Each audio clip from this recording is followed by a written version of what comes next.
Environmentalists and socialists do not completely dismantle capitalism, but they can impose significant limitations and reforms on it, making the system more regulated and socially conscious. For instance, environmentalists push for green policies and sustainable practices, while socialists advocate for wealth redistribution and stronger social safety nets. However, both operate largely within the framework of capitalism, meaning that while they may soften its harsher effects, they do not fundamentally challenge the underlying logic of profit and market dominance.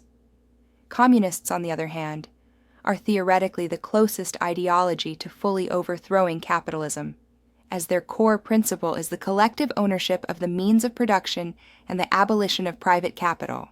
Historically, communist movements have posed the strongest direct threat to capitalism, as seen in the 20th century.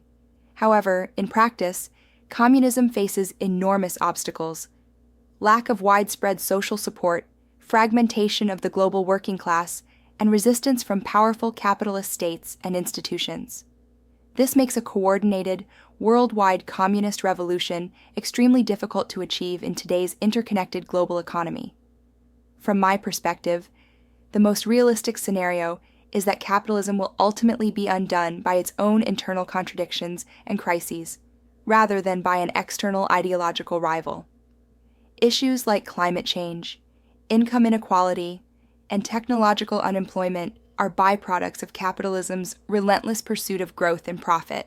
Climate change threatens the very ecological foundations on which capitalism depends, leading to resource scarcity, mass migrations, and economic instability. Income inequality creates social unrest and political polarization, undermining the legitimacy of the system itself.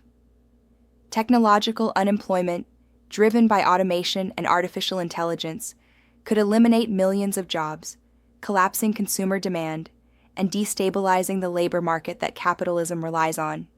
These crises are systemic and self-reinforcing.